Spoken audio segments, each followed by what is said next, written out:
Bismillahirrahmanirrahim. Assalamualaikum warahmatullahi wabarakatuh.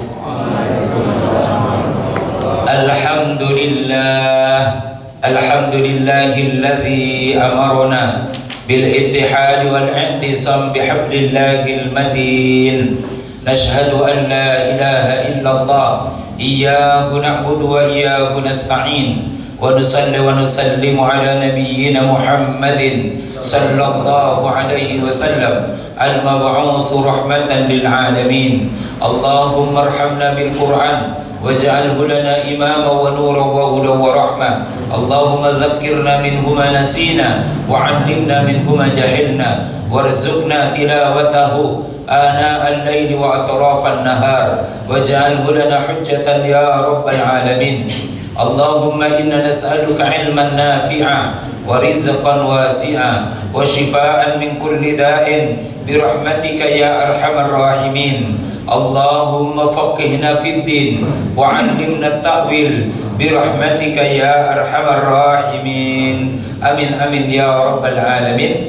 Ma'asyiral muslimin wal muslimat arsyadakumullah. Kita baca surah Al-Baqarah 108 sampai ayat 110. Surah Al-Baqarah 108 kita baca sampai ayat 110.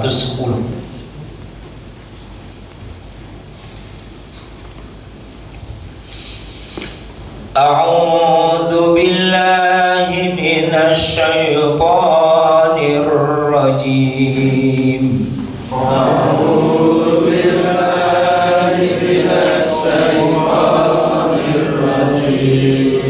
Am turiduna an tas'alu rasulakum kama su'ila Musa min qabl.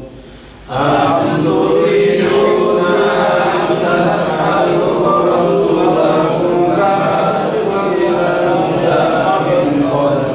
Wa man yatabaddalil kufra bil iman faqad dhalla sawa'a as-sabil. Wa man yatabaddalil kufra bil iman faqad dhalla sawa'a as-sabil.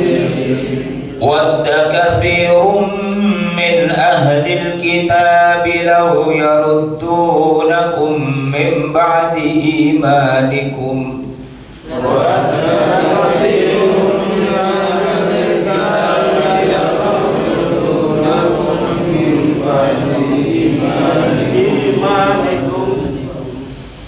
Law yaruddunakum min ba'di imanikum kuffaran hasadan min indi anfusihim.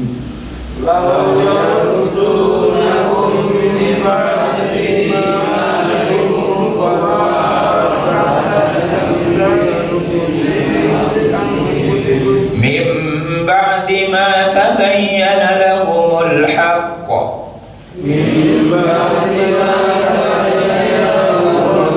Fa'fu wasfahu hatta ya'ti Allahu bi amrihi.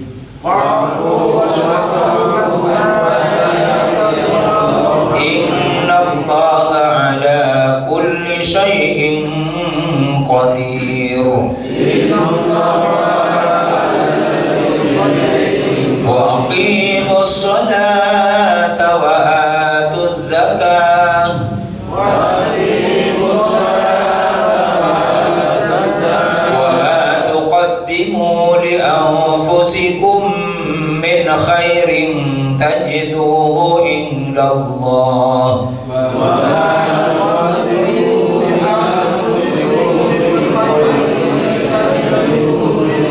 Inna Allaha bima ta'maluna basir.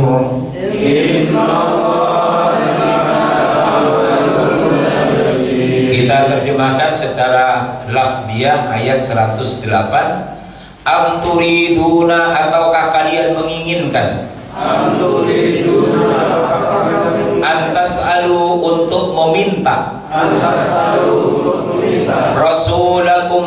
kalian sebagaimana su'ila yang diminta kepada Musa min qablu sebelumnya, wa may yatabaddal dan siapa yang menukarkan al-kufra bil imani kekufuran dengan iman, faqad dhalla maka sungguh telah sesat, sawa as-sabili dari jalan yang lurus, wadda menginginkan, kathirun kebanyakan, min ahlil kitabi dari ahlil kitab, lau yaruddunakum untuk mengembalikan kalian, min ba'di imanikum setelah keimanan kalian, kufaran menjadi orang yang kafir, hasadan karena kedengkian, min indi anfusihim dari jiwa-jiwa mereka, min ba'di setelah, mata bayyana apa-apa yang sudah jelas, lahum bagi mereka, al-haqqu kebenaran, fa'fu biarkanlah mereka, wasfahu dan berpalinglah dari mereka, hatta sehingga ya'ti Allahu Allah mendatangkan, bi amrihi perintahnya, innallaha sesungguhnya Allah, ala kulli syai'in atas segala sesuatu, qadirun maha berkuasa, wa aqimus shalah dan dirikanlah salat, wa atuz zakah dan tunaikanlah zakat, wa ma tuqaddimu dan apa-apa yang kalian persembahkan, li anfusikum untuk diri-diri kalian, min khairin dari kebaikan, tajiduhu kalian akan mendapatkannya, indallahi di sisi Allah, innallaha sesungguhnya Allah, bima ta'maluna dengan apa-apa yang kalian kerjakan, basirun maha melihat.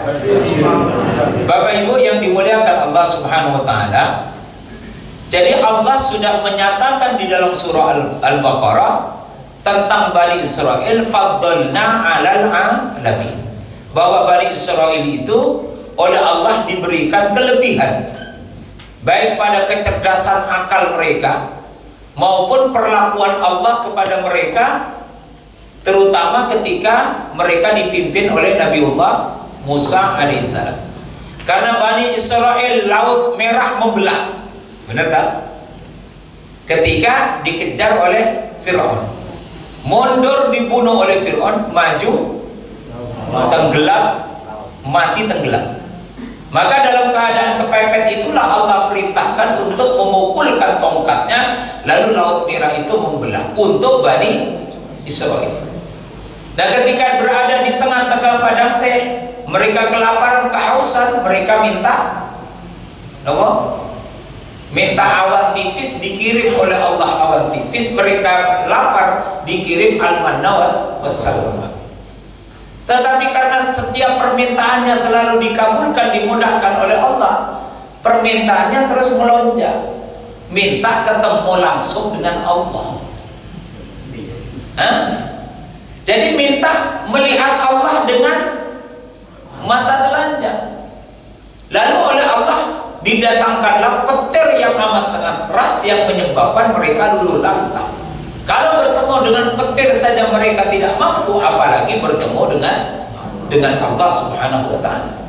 Jadi Bani Israel ini dituruti permintaannya, istimewa selalu dikabulkan, dosa-dosanya selalu dimaafkan. Tetapi kesini kok terus pengen melihat Allah.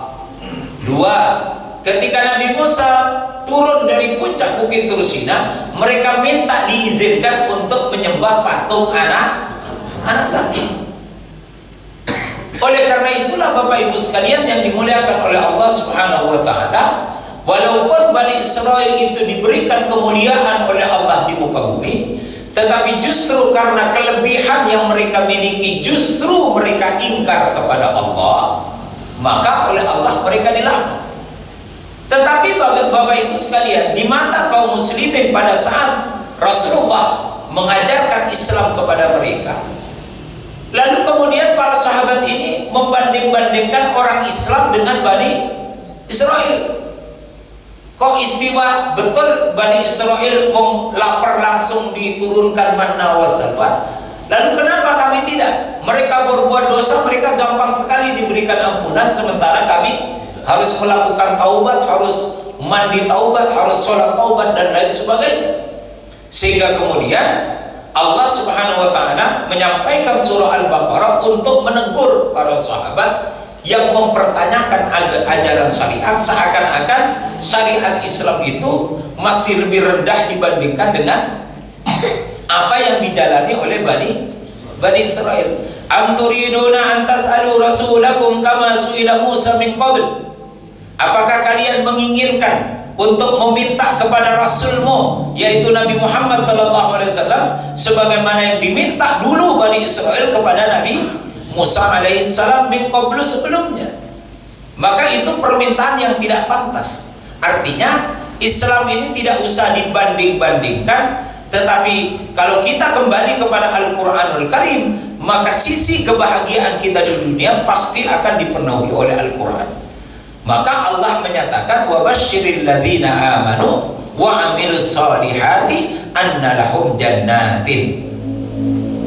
Kabarkanlah ya Muhammad kepada orang-orang yang beriman dan orang-orang yang beramal saleh bahwa pasti mereka akan diberikan kebahagiaan di dunia dan kebahagiaan nanti di akhirat. Sehingga ajaran Islam ini tidak bisa dibandingkan dengan ajaran agama yang lain bahwa mereka lebih hebat daripada Islam. Kita harus punya keyakinan betul bahwa Islam ini memiliki kelengkapan tentang semua urusan dunia. Al-Quran bicara di dalamnya tentang makanan, tentang minuman, masuk kamar mandi, keluar kamar mandi, tentang pernikahan, tentang hubungan suami istri, tentang mendidik anak, tentang kematian, semuanya dibicarakan. Tentang pernikahan, tentang tumbuhan, tentang bebatuan, tentang angin, tentang bumi, tentang tanah, semuanya disinggung oleh Al-Quran. Apa yang tidak disinggung oleh Al-Quran? Sehingga orang Islam, para sahabat ingin diyakinkan oleh Allah bahwa kalian harus percaya diri dengan Al-Quran, bahwa Al-Quran ini menyempurnakan kitab-kitab yang ada sebelumnya. Lo kok pengen kembali ke masa lalu, padahal kitab sucinya sudah menyempurnakan kitab-kitab di masa yang lalu. Sehingga kemudian ditegur oleh Allah, am turiduna an tas'alu rasulakum kama su'ila Musa min qablu. Kenapa kalian ini meminta kepada Rasulmu seperti halnya Bani Israel meminta kepada Nabi Musa sebelumnya?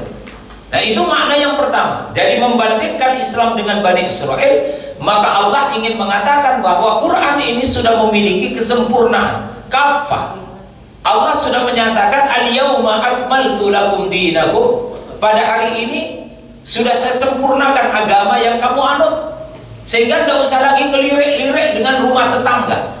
Tidak usah lagi bicara rumput tetangga lebih hijau. Nah, kenapa rumput tetangga lebih hijau? Ternyata kita jauh dari Al-Quran. Karena jauh dari Al-Quran, kita tidak mengerti bahwa di dalam Quran itu ada intan berlian yang belum kita olah dengan baik. Karena kita jauh dari Quran kita. Padahal kalau kita belajar Quran, oh ternyata semuanya ada di dalam Al-Quran. Untuk menuju apa? Menuju kebahagiaan. Kata Quran, wa basyir busyra, kebahagiaan. Jadi Quran ini tidak hanya berisi dimensi tentang ta'abbudiyah, beribadah kepada Allah, tetapi Quran juga membawa setiap orang yang beriman kepada tatanan kehidupan yang membahagiakan. Sehingga bahagia itu beda dengan kaya. Bahagia itu beda dengan jabatan. Tidak semua orang yang kaya otomatis bahagia, sebagaimana juga tidak semua orang yang punya jabatan itu otomatis bahagia. Maka yang ingin dihantarkan oleh Quran itu as-sa'adah, kebahagiaan. Sehingga kalau di rumah ada konflik suami istri, coba selesaikan pakai Quran. Nanti bisa berakhir dengan busyra, kebahagiaan. Apa saja urusannya, semuanya dijelaskan oleh Al-Quranul Karim. Sehingga jangan kalian minta-minta balik lagi ke zamannya Bani Israel. Kamu harus yakin dengan Quranmu, belajar dengan Quranmu. Kalau ada urusan di dalam kehidupan kita, kembalikan kepada Quran. Maka Rasulullah memberikan jaminan, taraktu fikum Taraktu fikum amrain in tamassaktum bihima lan tadillu abada, kitab Allah wa sunnat Rasulih. Aku wariskan kepada kalian dua perkara yang kalau kalian berpegang teguh pada dua perkara itu, maka selamatlah urusan dunia kita. Menyangkut urusan keluarga, menyangkut urusan pekerjaan, menyangkut urusan ekonomi, menyangkut urusan politik, urusan apa saja akan selamat. Dan dua perkara itu ternyata adalah Al-Quran dan As-Sunnah. Bapak Ibu sekalian yang dimuliakan Allah Subhanahu wa taala, itu yang pertama. Makna yang kedua, hukum yang sudah jelas jangan lagi dipertanyakan. Itu makna yang kedua. Bani Israel suka ketika diberikan perintah kewajiban untuk berkorban, dia lalu mempertanyakan sapi seperti apa. Sampai berapa kali bertanya. Pertanyaan itu sesungguhnya dalam rangka untuk menghindarkan diri dari perintah itu. Maka ketika orang diperintahkan sholat, tidak usah lagi, kenapa aku harus sholat? Tidak perlu lagi. Sami'na wa ata'na, ketika perintah itu sudah jelas. Maka dikatakan di dalam hadis Nabi, innallaha farada faraida. Allah sudah mewajibkan kewajiban-kewajiban, fala tudayyi'uha. Jangan kalian menyempitkannya atau jangan menguranginya. Contohnya sholat subuh. Boleh enggak orang yang punya semangat ibadah yang sedang membara-bara, semangat, pokoknya orang ini isinya mau pengennya ibadah, dari saking semangatnya ibadah, dia mau buat sholat subuh itu 4 rakaat. Karena 2 rakaat terlalu sedikit. Saya pengennya subuh terlalu sedikit. Saya pengen subuhnya dibuat apa? 4 rakaat, duhurnya dibuat 8 rakaat, maghribnya dibuat 6 rakaat, karena lagi semangat ibadah. Kira-kira boleh apa? Tidak boleh. Tidak boleh. Itu kewajiban yang sudah harus dijalankan seperti perintahnya. Wa hadda hududan, dan Allah pun sudah menetapkan ukuran-ukuran bahwa subuh itu 2 rakaat, duhur itu 4 rakaat, maghrib. Boleh tidak kita karena sangat capek begitu, karena sangat capek lalu minta korting sholat maghrib jadi 2 rakaat? Korting berapa? Kan ibu-ibu senang kalau urusan korting. Boleh tidak di korting sholat maghribnya jadi 2 rakaat saja? Tidak boleh. Jadi mau kita sedang dalam keadaan senang beribadah maupun dalam keadaan malas kita beribadah, ya tetaplah subuh itu 2 rakaat, duhur itu 4 rakaat, lalu kemudian asar itu 4 rakaat, maghrib 3 rakaat, isya 3 rakaat. Di dalam usul fikih isya 4 rakaat. Nah, malah mau berubah. Maka di dalam usul fikih itu namanya al-thawabit. Hukum yang sudah tetap tidak mungkin bisa berubah, dan itu identitas agama. Kalau ada sesuatu yang bisa berubah, identitasnya jadi nggak jelas karena berubah. Identitasnya jadi tidak jelas. Siang namanya Susanto, malam namanya Susanti. Kira-kira orang itu jelas apa enggak? Enggak jelas jadinya karena berubah-ubah. Maka di dalam syariat ini ada yang tawabit yang tidak boleh berubah, karena itu menyangkut identitas agama. Satu, tentang apa yang tidak boleh berubah, yang namanya tawabit. Yang pertama tentang tauhid. Asyhadu an la ilaha illallah wa asyhadu anna Muhammadar Rasulullah. Itu nggak bisa berubah. Mau dibaca di Indonesia, di Arab, di Palestina, di Israel, mau dibaca di Amerika, di Rusia, syahadat itu ya semuanya sama.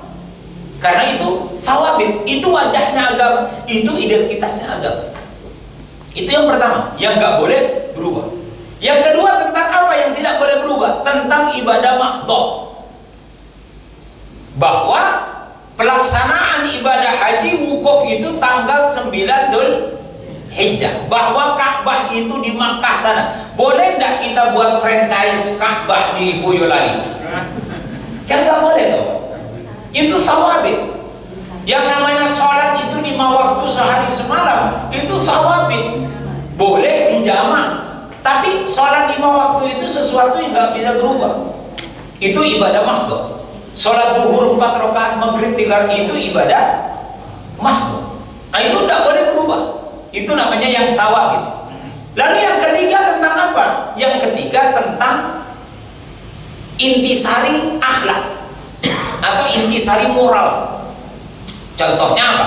Wabil walidaini ihsana. Hendaklah kepada kedua orang tua setiap anak itu berbakti atau berbuat baik.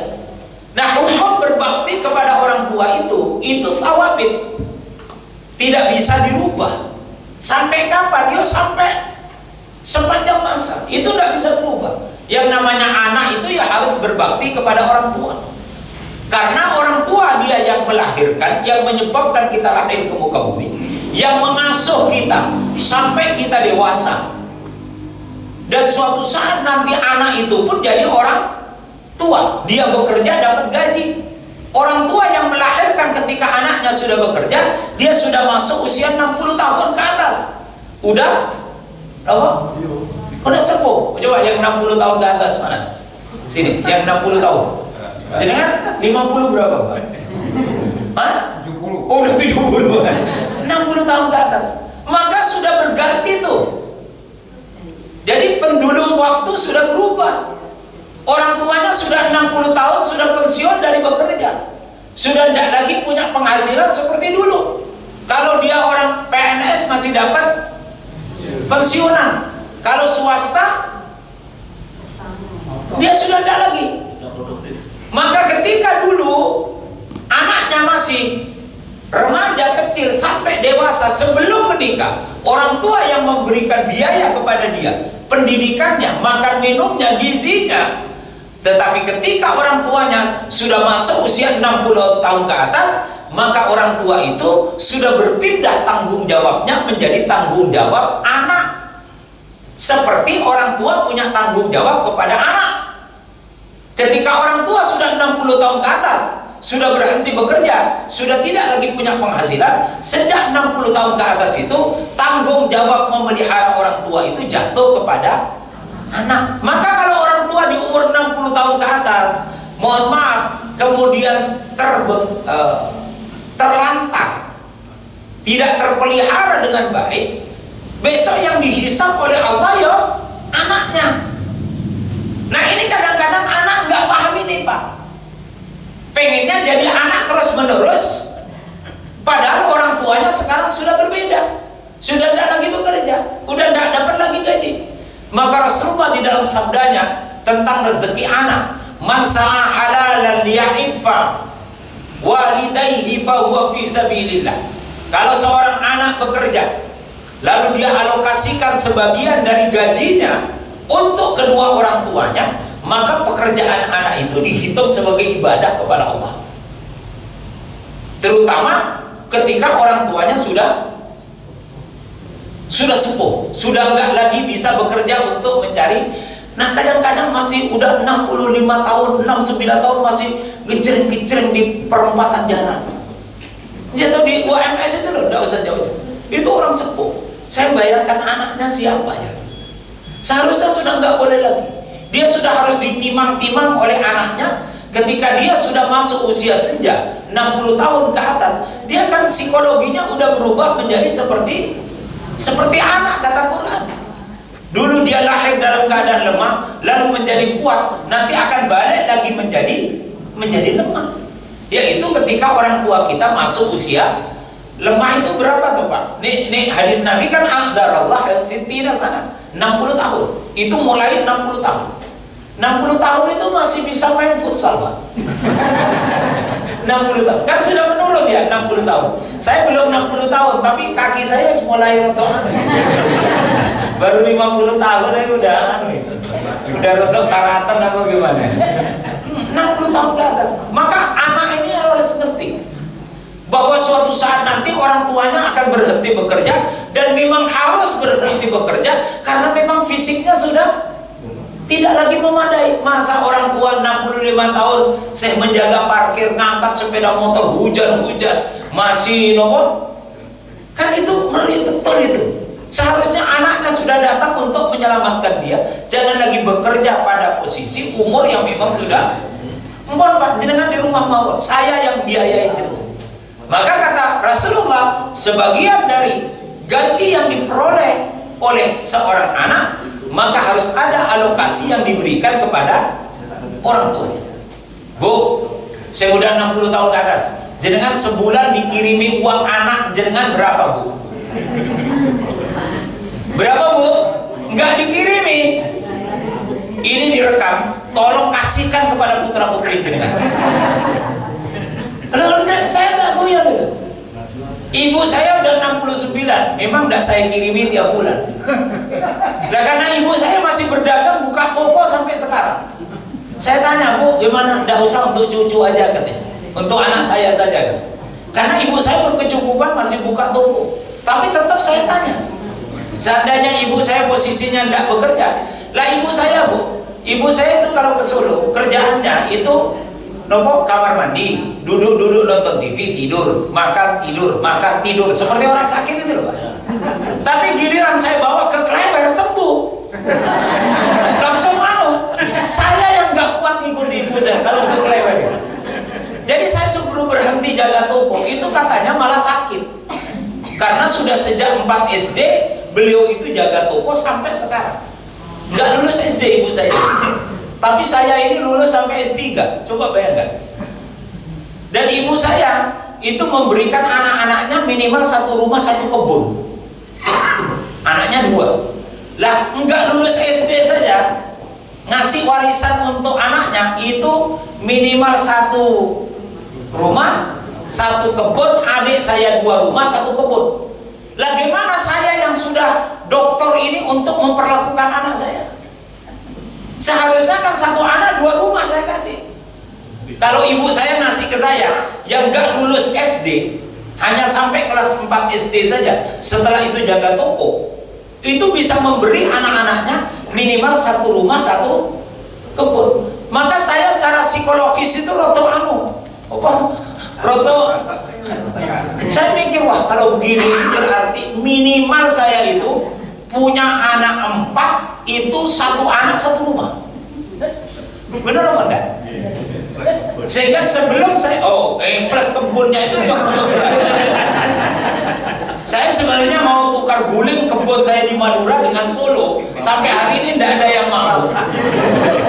Tidak ada yang mau. Berarti saya kan harus punya cita-cita ya.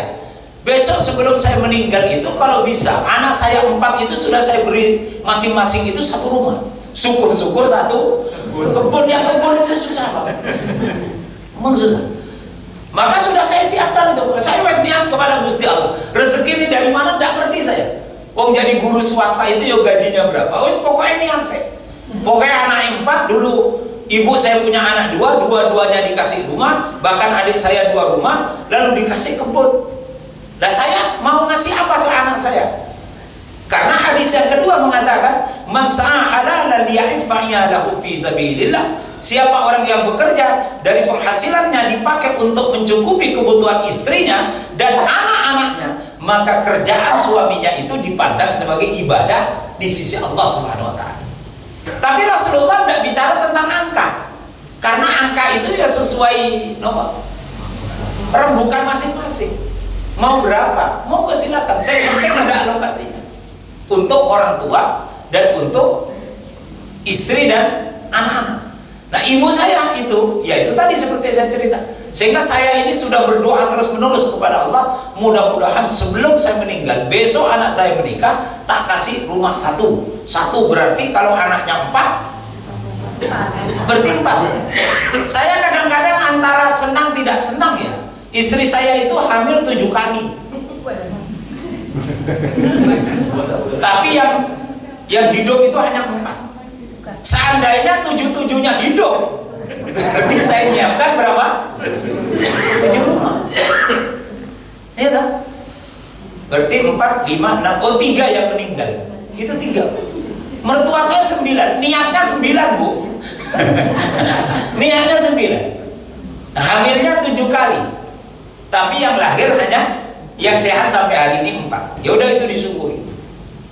Karena setelah kehamilan yang ke-7 sudah langsung tutup tutup apa istilah tutup? Itu saya rotok itu.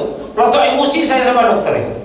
Malam-malam anak saya meninggal dalam kandungan, udah dikeluarkan, dibawa keluar, saya dipanggil, Pak, monggo dilihat putra jenengan. Terus kata dokter, Pak, mohon maaf, niki resiko tinggi. Ini istri kelihatannya sudah harus ditutup. Lah, saya kan emosi, Pak. Loh, saya mau ditutup nopo, Dok? Kata saya. Di PKU itu. Loh, emosi, saya tidak ngerti kan yang mau baru dijelaskan secara medis bahwa istrinya tidak boleh lagi nopo hamil karena resiko. Oh, itu todok. Mumpun sampai nama atau anak. Wis itu nasihat dokter. Itu ketujuh, Pak. Sehingga tidak iso kejar 9, tidak iso. Tidak iso. Maka sowan ke mertua. Kalau mertua masih tetap mentargetkan 9, ya saya buka cabang, kata saya. Nah, ya Pak. 7 wis maksimal. Tapi alhamdulillah disyukuri. Jadi begitulah Bapak Ibu sekalian.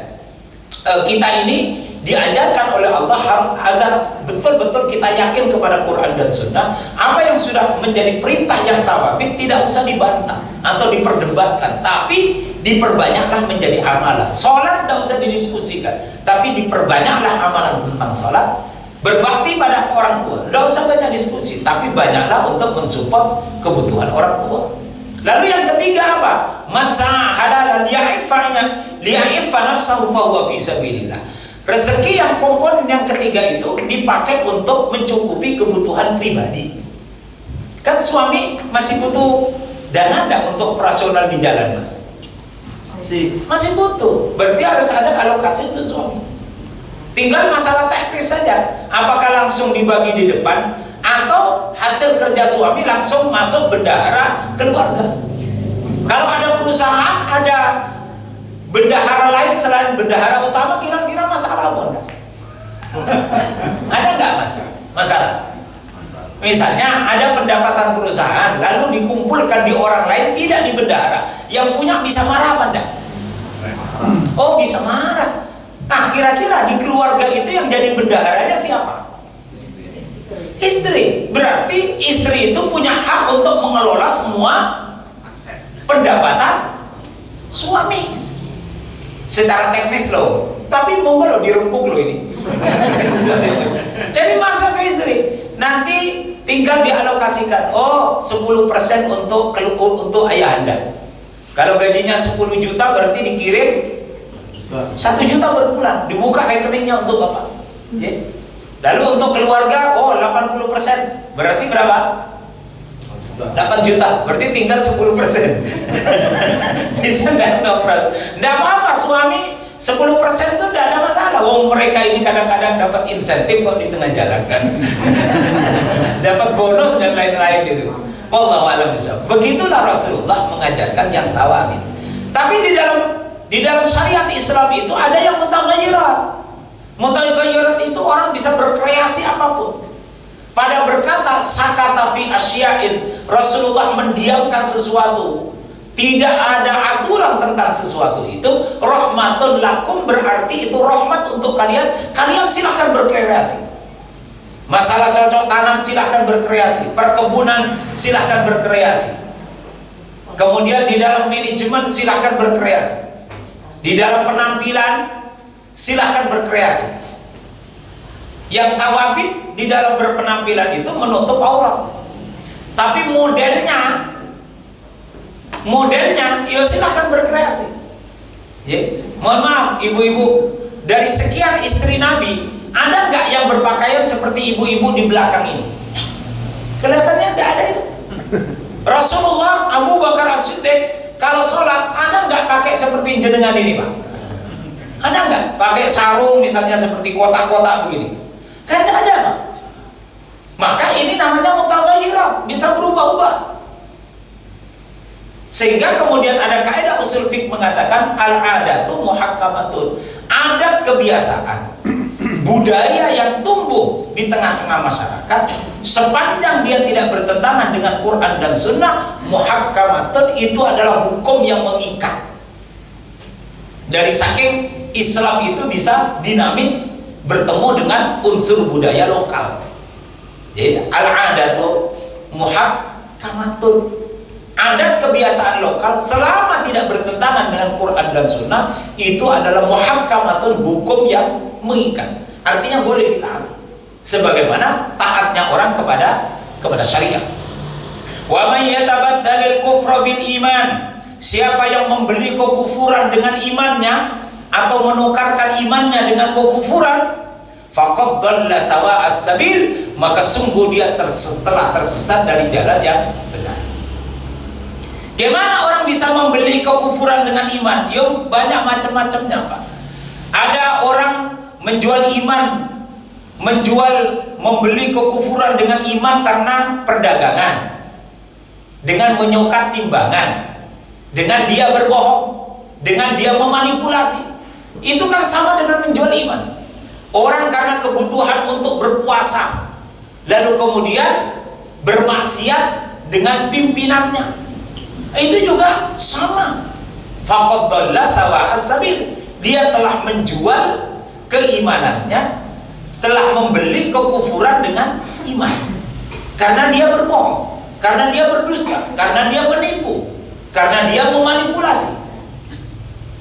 Maka jangan sampai karena kepentingan dunia, baik menyangkut ekonomi dan kekuasaan, lalu kemudian kita menjual iman kita untuk membayar kekufuran. Na'udzubillahi min dzalik. Wadda katsirun min ahlil kitabi, kebanyakan ahli kitab menginginkan. Ahlul kitab itu maknanya orang Yahudi dan Nasrani. Kebanyakan, tapi tidak semua. Bisa dipahami ya? Kebanyakan, tapi tidak semua. Berarti ada orang Yahudi dan Nasrani, dia hidup ingin berdampingan dengan kita dengan penuh kasih sayang, tanpa dia menginginkan kita menjadi orang yang kufur, tanpa mereka memusuhi kita. Maka orang yang seperti ini kita diperbolehkan untuk hidup berdampingan, tolong menolong, bantu membantu ketika mereka membutuhkan bantuan. Bisa dipahami ya? Dan ketika orang Islam yang berkuasa, wajib orang yang seperti ini dilindungi sebagaimana negara melindungi orang beriman. Tapi terhadap ahlul kitab, orang Yahudi dan Nasrani yang memerangi orang Islam, yang mengusir orang Islam seperti Israel, itu wajib hukumnya kita untuk mengecam mereka. Kalau punya senjata nuklir, kita kirim ke sana. Tapi sayangnya kita tidak punya. Tidak punya kita. Bapak Ibu sekalian yang dimuliakan Allah Subhanahu wa taala, wadda katsirun min ahlil kitab, kebanyakan ahlul kitab yaitu orang Yahudi dan orang Nasrani menginginkan lau yaruddunakum min ba'di imanikum, untuk mengembalikan kalian setelah kalian beriman, kufaran menjadi orang kufur. Jadi gak senang ahlul kitab, sebagian dari mereka gak senang kita ini berpegang pada keimanan kita. Akan selalu muncul gangguan-gangguan atas keimanan kita, baik gangguan melalui budaya, gangguan melalui ilmu pengetahuan, gangguan melalui politik. Dari mana saja bisa muncul gangguan itu untuk melemahkan keimanan orang beriman. Bisa lewat undang-undang, bisa lewat budaya, tontonan TV, bisa. Wes ngerti ibu-ibu senang penjual bubur naik haji, dibuat tayangannya pas adzan maghrib, sehingga kemudian ibu-ibu berangkat ke masjid rasanya was-was. Apalagi sudah episode sing mendebarkan. Tak taunya tiap hari episodenya mendebarkan. Akhirnya tiap hari tidak ke masjid. Bapak Ibu sekalian yang dimuliakan Allah Subhanahu wa taala, hasadam min indi anfusihim. Kenapa ahlul kitab itu selalu menginginkan kita kembali kepada kekufuran? Karena mereka dengki. Kenapa yang menjadi nabi dan rasul itu bukan dari keturunan Bani Israel? Itu awalnya seperti itu. Min ba'di ma tabayyana lahumul haq. Padahal Islam itu sudah jelas, kebenaran Quran itu sudah jelas. Walaupun mereka mengerti kebenaran Islam, walaupun mereka mengerti kebenaran Al-Quran, tapi kalau dasarnya sudah dengki, kebenaran itu nyingkir, namanya saja dengki. Maka Bapak Ibu sekalian, nisfu Sya'ban sekarang ini tughfaru jami'ul khalqi. Di dalam bulan Sya'ban, terutama di pertengahan bulan Sya'ban itu, akan diampuni semua dosa hamba-hamba, illa lil musyrik, kecuali dosa syirik, wa masyahim, dan dosa akibat permusuhan orang dengan orang lain. masyahid. Jadi dosa akibat kebencian dan dendam dan permusuhan dengan orang termasuk yang tidak akan diampuni di bulan Sya'ban ini.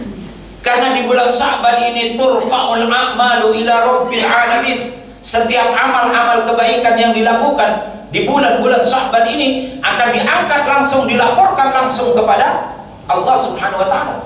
Wa ana uhibbu an yurfa'a 'amali wa ana sha'imun. Dan aku senang, kata Rasulullah, meningkatkan amal kebaikanku pada saat dimana amal itu langsung dilaporkan kepada Allah Subhanahu wa taala, karena Allah pun langsung akan memberikan balasannya, akan langsung memberikan balasannya.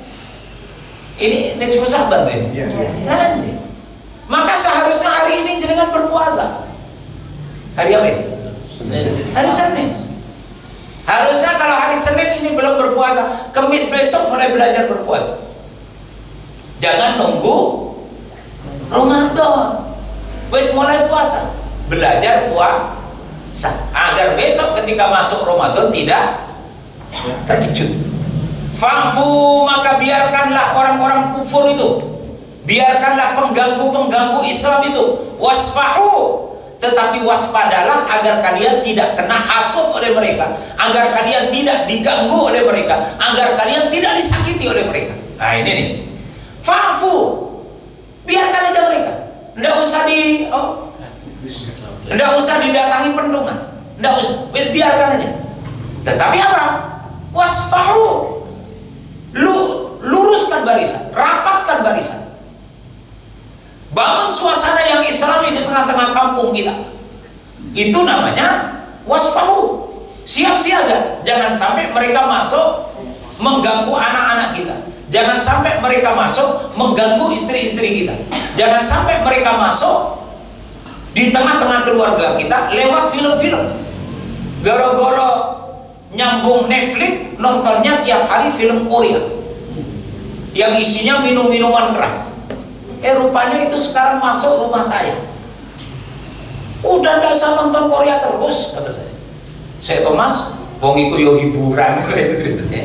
Susah Pak, nyeramai istri itu lebih susah daripada nyeramai jamaah. Bener apa enggak? Coba jenengan nyeramai istri, susah Pak. Saya bisa gagah di sini Pak, depan istri saya. Belum tentu. Bener enggak? Belum tentu. Sehingga saya selalu itu, ayo deh ikut pengajiannya, ngambek aku. Nanti dijadikan contoh kan. Kalau di pengajian kan enak, saya lugas tuntas loh menjelaskannya. Nah, tapi istri saya di rumah, maka rekamannya saya kasih. Tapi tidak nonton juga dia. Yang ditonton di YouTube itu yang lain-lain itu. Yang lain-lain langsung tak bilang, nah Ustadz ini mau ikut Ustadz ini ceramahnya, kata saya. Ya ini bagus kalau ceramahnya, tapi istrinya 2 loh, kata saya. Langsung, yo, langsung gitu. Wallahu a'lam bishawab. Senang dia nonton itu penceramah dari Bandung itu. Tak taunya istrinya lebih dari 1. Bagaimana? Senang dah, kata saya. Langsung gedek-gedek dia. Wallahu a'lam bishawab. Hatta ya'ti Allahu bi'amri, biarkan Allah yang mengurus mereka. Jadi Bapak Ibu sekalian, jadi strateginya begini. Jadi orang Islam itu kuatkan aja barisan orang Islam. Keluarga itu kuatkan aja istri dan anak-anak kita. Sehebat apapun mereka akan merusak barisan kaum muslimin, kalau barisan kaum muslimin itu sudah kokoh, sudah kuat, ekonominya sudah kuat, budaya baiknya sudah kuat, berbicaranya sudah santun, maka mereka nggak akan bisa tembus ke rumah kita. Tapi kalau rumah kita longgar, tidak ada suasana Islami di dalam rumah itu, maka usaha-usaha untuk merusak keluarga muslim itu sangat gampang untuk masuk ke tengah-tengah keluarga kita. Sehingga Allah sebenarnya ingin mengatakan biarkan aja mereka. Kalau mereka buat tayangan-tayangan yang buruk, kita buat tayangan-tayangan yang baik. Buat senang anak-anak kita dengan tayangan-tayangan yang baik. Buat senang anak-anak kita dengan pembicaraan-pembicaraan yang baik. Tapi sayangnya kadang-kadang anak-anak kita itu lebih senang nonton yang model-model begitu. Na'udzubillahi min dzalik. Innallaha ala kulli syai'in qadir. Sesungguhnya Allah atas segala sesuatu maha berkuasa. Wa aqimus salata wa atuz zakat. Maka ajarkanlah salat. Karena salat akan menertibkan pikiran kita, akan membersihkan jiwa kita. Wa'mur ahdaka bis shalah, perintahkanlah salat untuk keluargamu. Wastabir 'alaiha, sabar untuk membiasakan salat. Jadi tidak boleh berhenti. Wastabir itu artinya kalau butuh tiap hari kasih nasihat tiap hari dan jangan pernah bosan. Itu namanya wastabir. Kalau sabar saja, sabar katanya ada batasnya. Kamu ganggu saya sekali dua kali, saya bisa bersabar. Tapi kamu ganggu lagi saya yang ketiga kali, pantungan saya yang bergerak. Kalau orang Madura, celurit saya yang jalan. Sekali dua kali saya biarkan, tiga kali empat kali saya biarkan. Lah kok terusan? Baru kelihatanlah aslinya kita kan. Tapi wastabir itu Pak, tidak ada batasnya. Namanya mengkondisikan anak sholat itu, jangan pernah ada rasa bosan. Ya sepanjang waktu, sampai kapan? Ya sepanjang kita masih hidup. Anak kita udah dewasa, tapi kelihatan sholatnya kok rotok apa? Melemah. Ya diingatkan lagi. Itu namanya wastabir. La nas'aluka rizqa. Karena sebab kalian sholat tidak mungkin berkurang harta kekayaan kalian. Nahnu narzuquka, tetapi bahkan sebaliknya, kalau kamu rajin sholat, rezekimu saya tambah, kata Allah SWT. Itu ayat. Jadi tidak usah khawatir. Orang kerja sibuk nih, goro-goro sibuk bekerja, duhurnya langsung digabung dengan asar maghrib. Udah, kerja silakan kerja. Waktunya sholat duhur ya sholat duhur. Tidak usah takut rezekimu berkurang, kata Allah. La nas'aluka rizqa, saya tidak akan ambil rezekimu, saya tidak akan kurangi rezekimu. Justru ketika kamu tertib sholatmu, maka rezekimu saya tambah. Ini menjadi dalil sesibuk-sibuknya orang bekerja, ketika sampai waktunya sholat, yo sholat berapa jam toh? Kan sholat 1 jam bisa, 30 menit bisa enggak? Bisa. 15 menit? Bisa. 5 menit? Bisa. 2 menit? Bisa. Allahu akbar. A'udzubillahi minasyaitonir rajim. Alhamdulillah waladhdallin. Amin. Allahu akbar. Allahu akbar. Sami Allahu liman. Allahu akbar. Allahu akbar. Allahu akbar. Allahu akbar. Langsung asyhadu an la ilaha illallah wa asyhadu anna Muhammadar Rasulullah. Assalamualaikum warahmatullahi wabarakatuh. Oh, malah 1 menit. Kan sholat itu yang fardu apa? 1 takbir, lalu baca Al-Fatihah. Selain itu sudah tidak ada bacaan, boleh tidak baca. Sampai nanti tahiyat pun hanya syahadat saja. Asyhadu an la ilaha illallah wa asyhadu anna Muhammadar Rasulullah. Allahumma salli ala Muhammad. Assalamualaikum, selesai. Lain-lainnya itu semuanya sunnah. Berarti kan bisa cepat tak?